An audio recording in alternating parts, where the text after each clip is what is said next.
lain na sad nga makatandog nga gibutang sa ato karon nga lungsuranon kining atong weekly nga diocesan nga paper nga nasubo ang atong Santo Papa si Pope Francis tungod sa report nga taas kayo ang pagsaka sa kaso sa hikog sa mga batanon. Dugay na kong gasigig sultian nga nisaka gyud maayo ang cases sa suicide sa mga batanon. Gani kung magpakumpisal mi og mga eskwelahan bisan sa level sa grade 6 nga mangumpisal naagi pipila mo ingon, Father, naka-attempt ko og kuha sa akong kinabuhi to end my life. Labi na gyud diri high school, labi na gyud ini college. Nag-contest ni sila. Ang lain sad nga isulti bisag elementary masyako, Father, I committed premarital sex. Mas daghan aris high school, mas daghan na gyud inig-abot nag-college. Lingi ay mong tupad. Ing nawa ba kay planong maghikog? Sige. Na. Waka kay bao kana imong tupad diha, waka kay bao. Nananay kuan, nananay gi plano-planohan. Unsa man ang number 1 gyud nga rason nga ang tao makahunahunag hikog kun wa na siya mobati nga siya gihigugma. Bisag unsa pa ka kadaghag kwarta, bisag unsa pa ka successful, bisag top notcher pa kas mga board exams, ikaw pa ang dagko kay ranggo sa kompanya, bisag ikaw pa mo'y pinakasikat nga celebrities kalibutan, pero maka-feel gani kang wa nakahigugmaa in your intimate moment in your heart, patay gyud ka diha.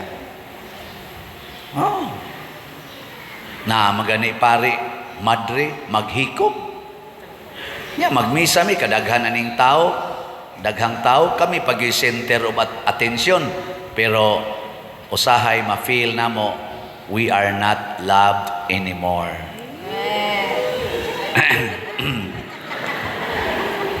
Kana bang ang mga tao ba manglakaw yabo ending yung ka nga ikaw ra yung usa nya do na kay gusto nga himuon bawal. Ana, nasa nalay mong buhaton? May pamatay.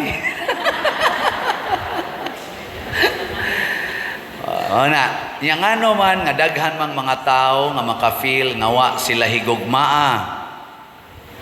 Ang unang culprits anang maong kahimtang maogyod ang pamilya. Family. Kay kun ang usa ka tawo dili gani makaangkon nga ako ning pamilya, that I belong to this family, ma-feel gina niya ang vacuum of relationship. Mura siya na ay gipangita nga di niya makita. Kay ngano man broken family. Produkto sa broken family. Muna ang simbahan mo ingon gyud why divorce? Bahala nag mga pangos o mga ungas o mga musmos wa gyoy divorce. Ngano man luoy kaayo ang inyong mga anak nga inyong gibuhat nga iniglingi nila bakante na, wa nay papa, wa nay mama. Magguba sa nang ilang kinabuhi. Ikaduhang culprit kanang mga maghimo anang premarital sex. Kana bang way mga kasal unya wa pay pamilyang gitukod unya magtinukhangay na. Tinuod gid na. Daghan kay mga umpisal nako nagdepresyon. Labi na gyud moabot na sila sa ilang adolescent age kay masuya sila sa ilang mga kauban nga inig graduation, inig activity sa school, naadayon ang mama papa nya siya, wa gani kay ang iyang mama nga gitukhang sad sa uyab, nakatong iyang papang wa niya maili, hain nakakaron, wa sa gyud magpakita ang iya sang mama ni abroad pod kay naningkamot in town, unya gibilin siya sa iyang lula ug sa iyang anti baka nga mga terror sad kaayo ang uban. Maghilak in taon nga makaingon, hain man akong papa, hain man akong mama, may pagwa na lang ko pakatawha. Da, hilom lagi mo. Muna kamong mga ulitaw, apil na sad mong mga minyo, ayaw in taon mo panukhang anang dili ninyong asawa. Gidili gina sa simbahan ang premarital sex, gidili sad na ni Kristo. Kay luoy kaayo ang epekto ni ana. Luoy.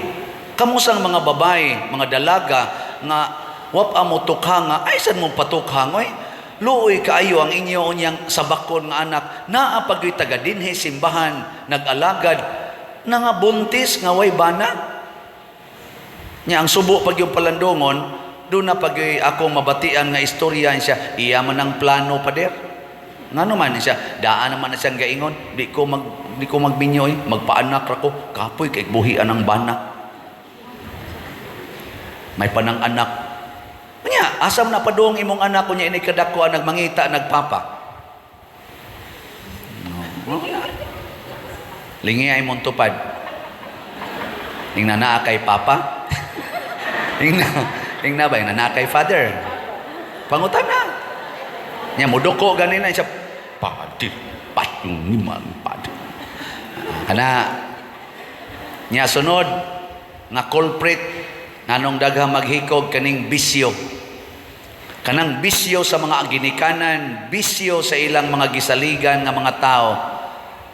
Usahay pa maapil pa sila sa bisyo. Na pagidintay musuyo ang papa, imolested pagyud ang anak. Luoy kayo. Ang anak nga namolestiya sa iyang papa nga iyang gisaligan or sa iyang stepfather kay ang mama sad nagminyo og lain, nagdasad sa iyang anak nga dalagita, nya nagminyo og lain kay this is the right person I found. Og kadtos ang iyang gibanabana maura say ni unay og molestiya sa iyang dalagitang anak nga ibilin ngadto sa balay. Kana sad lain na sa nang kaso bisyo. Digilingi ay mong tupad ning na unsa may bisyo nimo. Makahikog na. Mao na sa atong ebanghelyo karon si Jesus nag-hire siyag mga laborers. Kinsay mo apply ta sa kamot? Nag-hire si Jesus in siya daghan kayong i-harvest jutay ragyod ang mga laborers. Kinsay mo apply sa kompanya ni Jesus ta sa kamot? Ang wa mo apply, ang di gusto mo apply, mga trabahante mo si yawa. Kay ang yawa malampuson kay iyang kompanya dinis kalibutan. Daghan kay siyag laborers naa sa internet nagsigig kiay-kiay nga hapit way mga sapot kana mga laborers na siyawa. Kanang panahon sa mga pistas kapilya, siging disco, siging sugal, kana siging hubog-hubog, mga laborers na siyawa. Siging pamaligya ng mga siyabo, siging baligya ng siyabo, siging suyop, mga laborers na siyawa. Hasta pagay din simbahan, pagay laborer ang yawa. Kanang magsulob na mga ana-ana lang dinhi, pakita-kita ng mga kanal-kanal dinhi. Kana mga laborers na siyawa hasta pari maliborer. Jutay ragyod ang mga ngani nga tinud-anay. Unsa may trabaho sa mga ngani?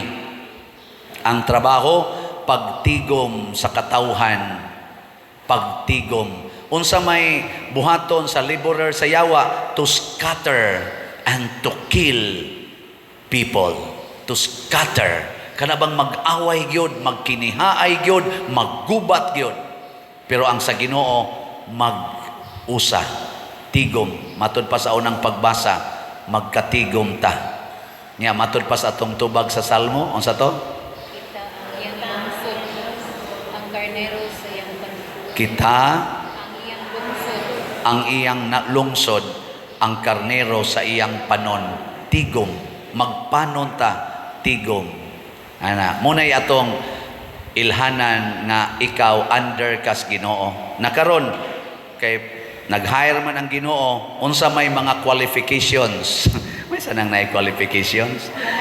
Ang usara gyud qualifications Ginoo, kinsa tong kamaong mohigugma. Kinsa tong kamaong mohigugma pwede nang i-hire. Kinsa ninyo dinhi ang kamaong mohigugma? Ta sa kamot. Ha? Di mo kamaong uban? Na, sargod taon mo, di mo kamaong mohigugma? Kitang tanan kamao. Sige, hibaw ko katungo mo isa, dili na gustong mohigugma. So, mao na nay sunod nga requirement.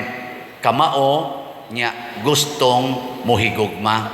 Kaya naman say kamao, pero dili gustong mo practice. Kanang kamao, unya gustong mohigugma. Sige, lingiyay mong tupad. Ing na mga playta. Mga playtas Ginoo.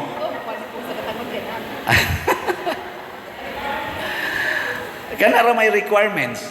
Kamaong mohigugma, wa naman ay question, kamao man tana, gustong mohigugma. Nakaron unsa may sweldo? Kita mga apply ta, moingon malita, pila may sweldo dia? Unsa may reward?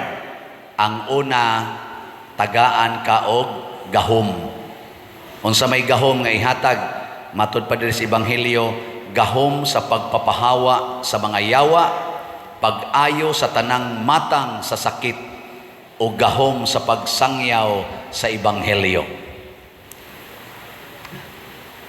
Di mo ganahan di mo ganahan gahom.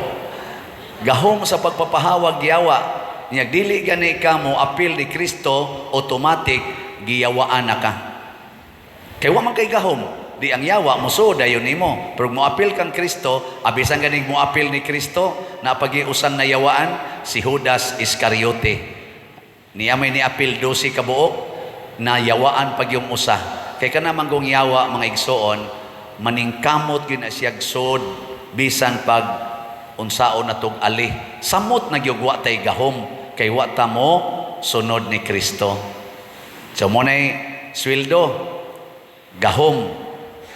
Ana, unsa pag lain nga paagi nga para mahimutang or ihatag sa Ginoo nato, in addition sa gahom, tagaan ta niya og permanenteng kalinaw, permanenteng kalipay, o permanente nga katagbawan, lasting peace, lasting happiness, and permanent satisfaction.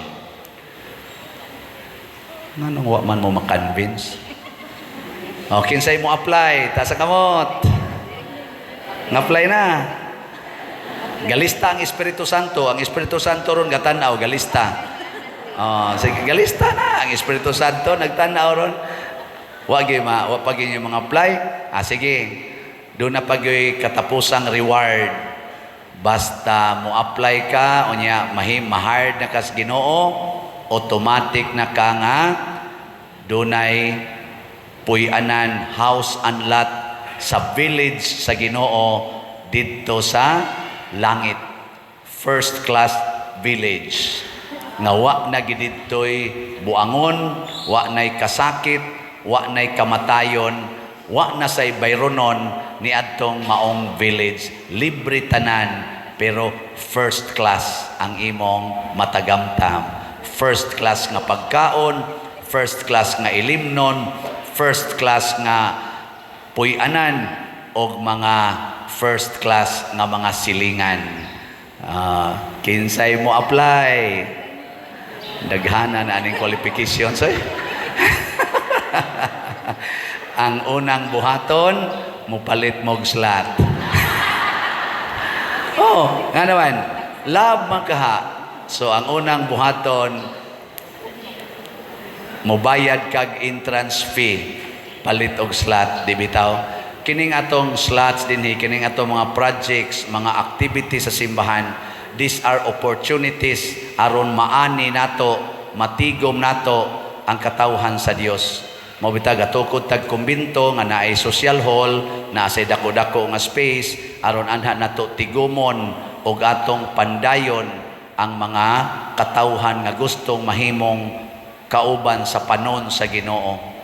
Nganong mopalit man ta nang yuta dihang dako-dako, anha nato tigumon ang mga katawhan sa Dios aron anha ta magpadayagay sa atong mga paghigugmaay ug pagpalambo sa atong kinabuhi.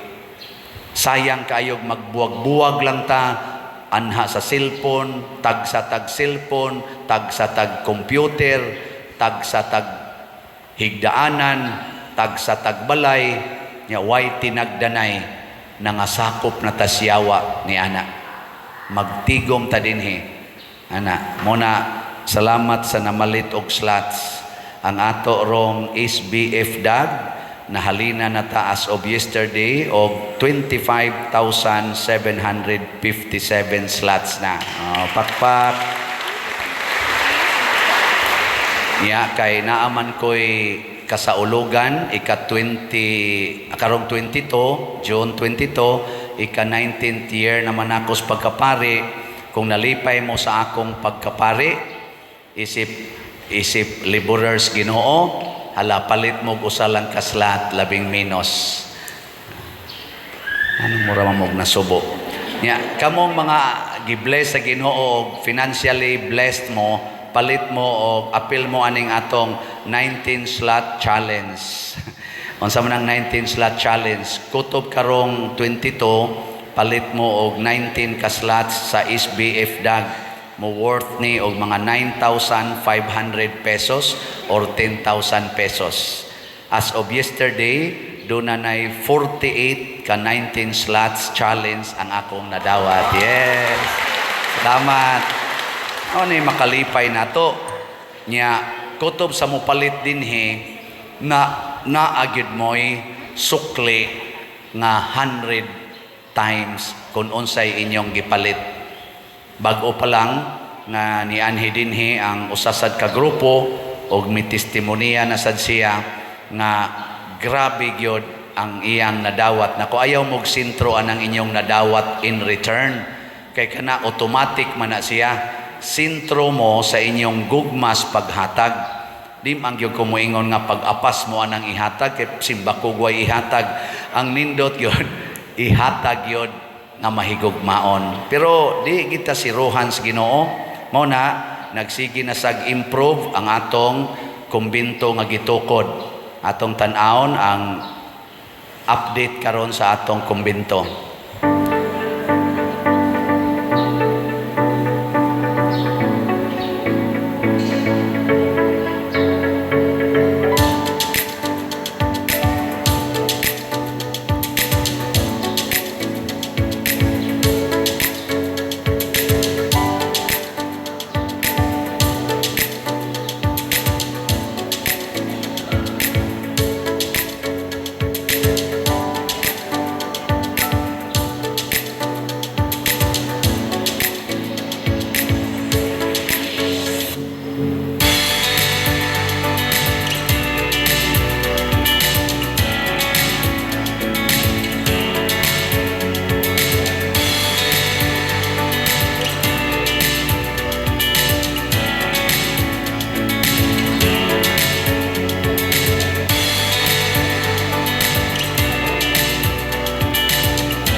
atong pakpakan ang atong mga contractors. Murag ready na para buhos ang atong third floor. Ato lang iampo nga ugma hangtod sa sunod nga mga adlaw. Maayo lang unta ang panahon, dili lang mag-uwan kay mao man na gyoy requirements nato magbuhos nga wa lagi untay uwan. Ampo mo ha, luhod-luhurin ninyo. Nya mat-imagine nato abot na tag third floor, pila ka buok kabilya ang nagtinabangay, pila ka buok semento, pila ka buok bas, graba nagtinabangay aron mo barog ang lig-on nga building. Nya pila sad ka slats ang nagtinabangay og mga slatters. Ako lamang tagog slatters kamong sigig palit no. Kay naman ay terminong slatters kay do na may nibisita na to diri pader mga slatters admin ako nindot sa nang akwanda naman to'y paborito na kong mga group of singers, the Flatters. Nasa day, the Slatters, no? So, pila ka book slatters ang nagtinabangay aron makabayad po ta sa required financial obligations. So, nindot yun kaayo ang mga laborers sa Ginoo. Makamugna og nindot nga mga proyekto, dili makaguba. Pero ang mga laborers sa yawa, dili lang mo scatter sa mga tao, muguba pagyud sa hinimo nga mga nindot nga infrastructure sa tao. Sama na ron nga bungkag nga mga edifices o structures dito sa infrastructure sa Russia o sa Ukraine nga gubat. Grabe kaayo. Makagusbat gining instrumento siyawa. So, requirements sa laborers Ginoo, kamaong mohigugma, gustong mohigugma. Mosunod tas Ginoo, daghan kay tag premyo, gahom, kalinaw, kalipay, katagbawan o kabalaan sa kinabuhi. Manindog na ta mga laborer sa Ginoo.